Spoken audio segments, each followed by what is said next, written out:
Rivers throws 2 touchdowns in that one. The Packers score 13 fourth-quarter points to edge out the Colts, 23-19. C.J. Stroud connects with Nico Collins for a touchdown in Houston as the Texans beat the Panthers. Bryce Young played only 1 series there. The Patriots beat the Vikings 20-12. Brief showing from starter Drake May in that one. And Dillon Gabriel gets the start for the Browns as Cleveland tries to still figure out its quarterback room. 22-13, a win for the Browns over the Eagles.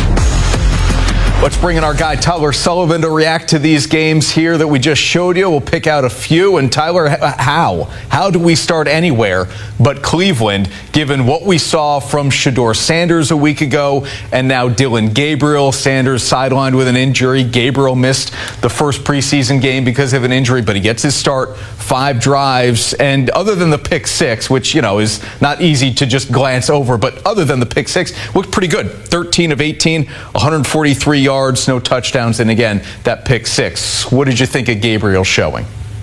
Yeah, it's tough when you say, well, minus the pick 6, because that's kind of a big piece of this whole thing too, and that's what's going to be the sticking point, I think, with the coaching staff. You can't turn the ball over, and this is not getting talked about as much. I thought he was at fault, and I think he was actually credited for the fumble there. It was Pierre Strong Jr. the fumble earlier in that game as well. It was kind of on an exchange in the handoff. I think they gave that to Dillon Gabriel. You could probably just say it's 50-50, so maybe 1.5 turnovers in this game, or at least involved in 2 turnover-worthy plays. That can't happen when you're in a quarterback controversy. If you are a established starter, maybe the alarm bells will still go off, but overall, you can't do that if you're Dillon Gabriel. Yes, as you referenced, an efficient outing. He showed some flashes, 13 of 18. You complete over 70% of your passes. You're doing overall something right. But again, it's those turnovers. There was no real flash in terms of scoring plays. So yeah, you can lean on the efficiency, but again, it's that number over there. It's 0 touchdowns, 1 interception. Again, I credit him half for that fumble earlier. So looking at the quarterback competition overall, you look at Shedeur Sanders, didn't throw any turnovers in that opener, and it's kind of silly because you do look at that game, you look at the game tape, there was at least 1 turnover-worthy throw that Sanders had in that debut, but he doesn't have it on his resume right now. Overall, I still think that this is Joe Flacco's job. Again, everybody's dealing with injuries, it feels like, outside of Joe Flacco. I don't know if that's the route that I would go down. Maybe that gives Kevin Stefanski the opportunity to win games early this season, but at some point, I think you have to figure out what you have and give a longer look to the likes of Dillon Gabriel and Shedeur Sanders to see if they are building blocks for the future. Again, Sanders is getting a lot of love, but Gabriel's the 3rd-round pick. He should probably have the inside track. So at some point, if they want to make that turn to a younger quarterback, it could be Gabriel. Shedeur a week ago, 14 of 23, 138, and those 2 touchdowns you talked about, no turnovers. All right, so we showed you the quarterback room. It's crowded. We know that. If Flacco starts week 1, it's a difficult start for the Browns on the schedule. So if Flacco starts week 1, what do you think the Browns should do here with their 2 rookie quarterbacks? Do they move one? Is Kenny Pickett still on the roster when this regular season starts? Yeah, it's going to be interesting. It's really going to come down to health, right? I mean, if one of these quarterbacks aren't healthy, that kind of makes the decision for you. But if it were me, if I were running the Cleveland Browns, I'm not. It'd be quite the payday if I could, but ultimately I'm not. But if I were running the Cleveland Browns, to me, I would, again, look at your young quarterbacks. I don't know what Kenny Pickett does for you, the same thing that Joe Flacco does. It can help you maybe win now, but I don't know if he's a guy that is really going to help raise your ceiling in 2026 and in 2027, because that's really what the conversation is here when we talk about possibly handing the keys over to Dillon Gabriel or Shedeur Sanders. Can they maybe you take a step back a little bit in 2025, but you're building that foundation to actually compete for something, a playoff spot in those years later on. So I would probably keep both the young quarterbacks. I'd certainly keep Dillon Gabriel. Again, you spent a 3rd-round pick on him. Shedeur Sanders is the name in this quarterback room. But again, given his draft status, given where the team and the rest of the NFL seemingly values him, maybe he's a little bit more expendable. Again, that first showing was impressive. I would want to keep him around. So for me, it would be Joe Flacco, Dillon Gabriel, Shedeur Sanders. I'd start with those 3. And if you want to keep one more, okay, fine. We'll keep Kenny Pickett. But if you're only going to have 3 quarterbacks, I'd stay with the veteran that you'll start the year with in Flacco, and then have your 2 developmental QBs duke it out in the shadows. Yeah, 4 starts to sound like a big number on a 53-man roster with the quarterback position there. All right, how about the Patriots and the Vikings game here?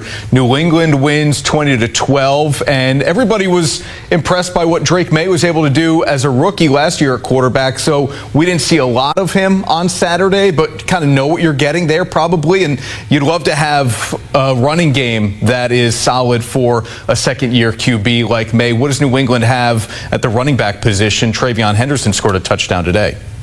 Yeah, a really impressive showing for the second week in a row for the second-round pick out of Ohio State. He is someone that I'm really interested to see the kind of role that he's going to be given with the New England Patriots, because I think when he was first drafted, everybody kind of looked at him and said, okay, this is going to be the next James White. This is going to be the next Shane Vereen, that receiving back, as he was lauded for his pass-blocking abilities at Ohio State.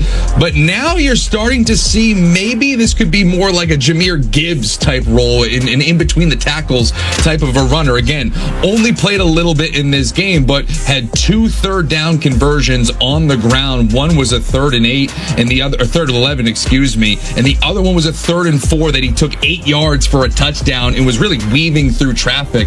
He is showing burst that this Patriots offense hasn't had at any of the skill positions as far back as I can remember. And so they're going to have to find ways to get this young guy the football, whether it's, again, through the air in the passing game or traditionally out of the backfield, because we saw it last week. This dude is liable to take it 100 yards to the house on a kickoff. You saw that explosiveness again here on Saturday against the Minnesota Vikings. So this is going to end up being a very massive piece to their offense.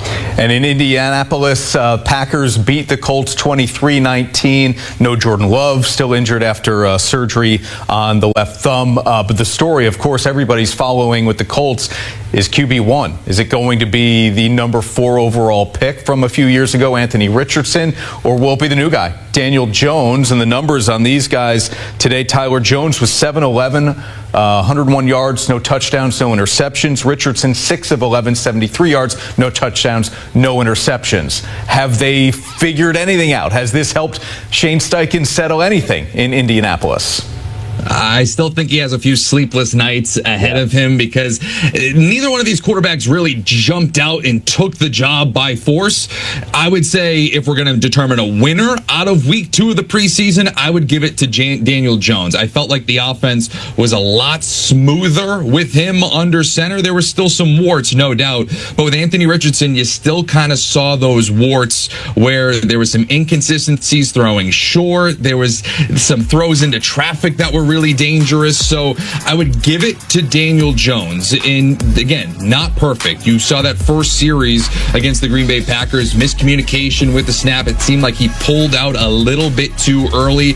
Ball hits the ground. The Colts are able to jump on it, but overall derails the entire opening drive. They have to punt. And then the second drive, a little bit shaky in his first couple of throws, but then Daniel Jones really started to get into the rhythm. It was a couple of 20-yard throws, one to Michael Pittman Jr., a beautiful ball down the left sideline to Tyler Warren, their first-round rookie tight end. So there was a lot to like in terms of some deep ball throwing from Daniel Jones. And again, the offense looked a lot more of a smoother operation with him under center. With Anthony Richardson, there was some higher highs. There was one play in particular, he threw it felt like 40 yards down the field to his intended receiver, hit him in stride, perfectly fit into a window, but it was called back due to a penalty. But still, you can give him credit for that throw. But then there were some other instances. He threw his running back was behind. He had a throw to his running back that was behind him. Probably should have been intercepted. There was another throw to his running back in the flat that was a little bit too far out in front. And then there was one throw. They got into the red area. He threw it to his tight end, and there was about 5 Packers all around him. The ball fell incomplete, but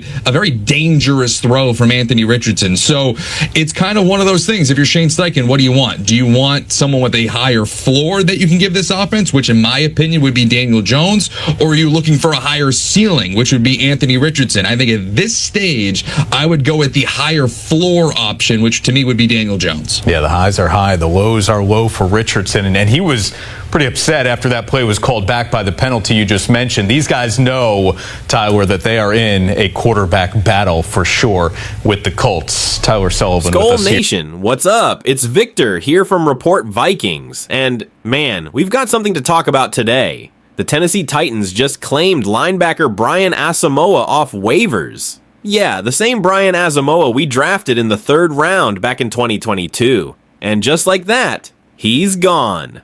Let's be real, this move says a lot about that 2022 draft class. We took 10 players that year, 10, and now only Ty Chandler and Jalen Naylor are still on the roster. That's it. That's brutal. Kwesi and the front office need to answer for that one at some point. Now, as for Asamoah, he never really found his footing here in Minnesota. 46 games played, 0 starts. Only 188 snaps on defense across 3 seasons. And yeah, he played a lot on special teams. Over 800 snaps there, but this is a guy we picked in the 3rd round. You expect more. The writing was kinda on the wall though, right? He only played 36 snaps on defense in 2023, then just 33 last year. That's basically nothing. You combine that with him getting into it during practice, reportedly throwing a punch at Will Fries earlier this month. And yeah, that might have been the final straw. He did get on the field for our first preseason game, 23 defensive snaps and 6 on special teams. But 3 days later, boom, waived. The Titans jumped on him quick. They were first in the waiver claim order, and honestly, they need the help at linebacker. Cody Barton is their only real starter, and the rest of that group is made up of unproven guys like Cedric Gray, Otis Reister IV, and James Williams Sr. So maybe a change of scenery does Asamoah some good. There's still some raw athleticism there, and he's only 25. But let's not pretend we lost a future All-Pro here. The potential was there, it just never translated on the field for us. Still, this just adds to the disappointment of that 2022 draft. 3rd round pick, gone. Lewis Sin, 1st rounder, basically hasn't seen the field. Andrew Booth Jr., struggling with injuries. We needed that class to be foundational, and it's looking like one of the weakest we've had in recent years.